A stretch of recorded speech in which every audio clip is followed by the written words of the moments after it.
हिंदी विषय के सभी विद्यार्थियों को नमस्कार। हिंदी विषय के विद्यार्थियों के लिए मैं आज नया विषय लेकर आया हूँ, जिसका शीर्षक है रीतिकाल का प्रवर्तक कवि कौन है। रीतिकाल के प्रवर्तक कवि के बारे में विद्वानों में तरह तरह के मतभेद है, जिनके बारे में आज हम विश्लेषण एवं विवेचन करेंगे। पहले तो हम ये जानने का प्रयास करेंगे कि प्रवर्तक का अर्थ क्या है, प्रवर्तक किसे कहते हैं। किसी परंपरा या प्रवृत्ति की नींव डालने वाला प्रवर्तक कहलाता है। जो किसी विशेष प्रवृत्ति का प्रवर्तन करे या चलाए वह प्रवर्तक होता है। इसके साथ ही उस व्यक्ति का प्रतिभाशाली होना, गंभीर मत होना और दूसरों को अपने अनुसार चलाने की क्षमता से युक्त होना भी अनिवार्य है। किसी प्रवृत्ति को जन्म देना ही प्रवर्तक के लिए पर्याप्त नहीं है, अपितु यह आवश्यक है कि उसके द्वारा परिवर्तित मार्ग के अनुसरणकर्ता भी है या नहीं। जब तक यह नहीं होता तब तक किसी भी व्यक्ति को प्रवर्तक होने का श्रेय नहीं दिया जा सकता।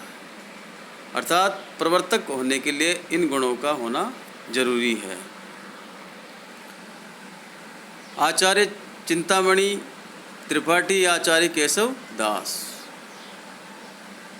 दो आचार्यों के ऊपर विद्वानों में मतभेद है।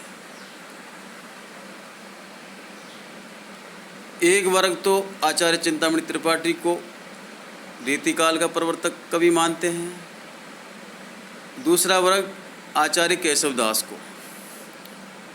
रीतिकाल का प्रवर्तन किसने किया, अर्थात रीतिकाल का प्रवर्तक कवि कौन है, यह प्रश्न काफ़ी विवादास्पद है। इस संबंध में विद्वानों में मतभेद है।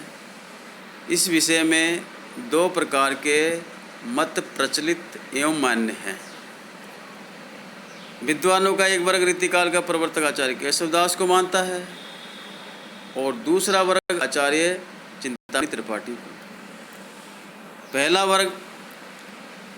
वर्ग में आचार्य रामचंद्र शुक्ल आदि ने आचार्य चिंतामणि त्रिपाठी को रीतिकाल का प्रवर्तक कवि माना है। अक्सर यह परीक्षाओं में पूछा जाता है कि आचार्य रामचंद्र शुक्ल ने रीतिकाल का प्रवर्तक कवि एवं आचार्य किसे माना है, तो उसका सही जवाब है आचार्य रामचंद्र शुक्ल ने आचार्य चिंतामणि त्रिपाठी को रीतिकाल का प्रवर्तक कवि माना है। दूसरा वर्ग, जिसमें डॉक्टर श्याम सुंदर दास आदि आचार्य आते हैं, इन विद्वानों ने आचार्य केशव दास को रीतिकाल का प्रवर्तक कवि एवं आचार्य माना है। अब इन दोनों में से बहुमान्य प्रचलित मत कौन सा है, यानी अधिकतर विद्वान किस कवि को रीतिकाल का प्रवर्तक कवि मानते हैं। अधिकतर विद्वान बहुमुखी प्रतिभा के धनी आचार्य केशवदास को रीतिकालीन सभी प्रवृत्तियों के आधार पर रीतिकाल का प्रवर्तक कवि मानते हैं।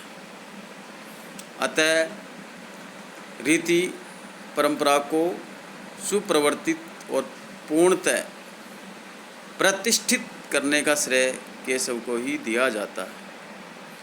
वही रीतिकाल के प्रवर्तक कहलाने के अधिकारी है। उन्होंने ही हिंदी में रीति परंपरा का प्रवर्तन किया है। तो ये था आज का मेरा वीडियो। और अगले वीडियो में हम आचार्य केशवदास के जीवन के बारे में पढ़ेंगे। धन्यवाद। मैं हनुमान प्रसाद मीना, सहायक आचार्य हिंदी, राजकीय महाविद्यालय बयाना।